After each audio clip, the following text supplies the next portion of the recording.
Hey friends, in this video I want to show you how to create a really simple and beautiful piece of decor using just a few items from the Dollar Tree. I'm Summer with hammondsnest.com and I hope you find lots of inspiration in today's tutorial. First, I started off with two little wood boxes. They're about 6 inches long from the Dollar Tree. I'm now giving them a coat of stain after I attach them with a little bit of wood glue and hot glue to make one long box. I'm going to wipe back the excess stain, and then I'm going to take two wooden spatulas that I also got from the Dollar Tree. I'm going to give those a quick sand to take off that top coat they have on there because I want my stain to be a little bit richer and it will penetrate the wood better if I do that. So I'm going to brush that stain on and I'm going to wipe it back as well. And then once all of my pieces are stained and dried, I'm going to attach the spatulas to the long wood box. And if you can't figure it out by now, we are making a little caddy. So take some hot glue, put it on your wood spatula where it's going to touch the inside of the box there on each side. And once I have that good to go, I will give that a little bit of time to set up before I move on to a really fun paint finish that I adore, and I love sharing it whenever I get the chance, and it just looks so good on this piece. So I'm going to take some Vaseline, and I've got a designated Vaseline brush and jar of Vaseline just for crafting, but I'm going to wipe it on in a few spots over the stain, right over it. The more Vaseline you use, the more dramatic chippy wood effect you will have at the end. Just stay with me. I'll show you what I'm talking about in case you've never seen it. I love it because each piece is unique and it gives a really natural weathered look.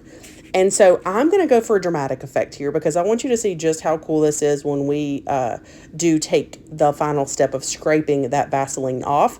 Now I'm going to go right over the Vaseline and the stain with some plaster colored chalk paint by Waverly. I'm just going to give this caddy one good coat. Now you may not realize I did not put any Vaseline on the inside of the little caddy here, okay? Just because I know that I'm going to have stuff in there and it was just kind of a waste of process and time, and I can just kind of dry brush it and get a similar-ish effect to go with the overall look. Once that's all coated on, I'm going to let it dry all the way, and here comes the magic. Take a little scraping tool and go along all the areas where you've put Vaseline. What's happening is the Vaseline has resisted the paint. It just protects the paint from sticking. Obviously, it's Vaseline, but you want to get it all off, and look how cool the variation of distressing is. It just really is just an easy look. And like I said, I was going for a dramatic here, but I absolutely love it. So I'm going to keep scraping till I get off all the Vaseline. I did do it on the handles as well, so I'm going to scrape those. And once I am thinking that I've gotten all the Vaseline that I put on there, I usually do take a little baby wipe and just kind of give it a little wipe down just to get some of that excess Vaseline off. So good to go. Now to finish off our little caddy, I've got a 1/4 inch dowel that I cut about 13 inches. It should be because it hangs over a little bit. And I'm going to put that in the top through the two holes there, as you can see. Put a little bit of glue on the part of the dowel that's sticking out and wrap a little bit of twine. Now, this does provide a decorative look that goes with it, but it also creates a stopper. And so once I have the twine on both sides, as you can see here, it's not going anywhere and that little dowel won't slip back and forth.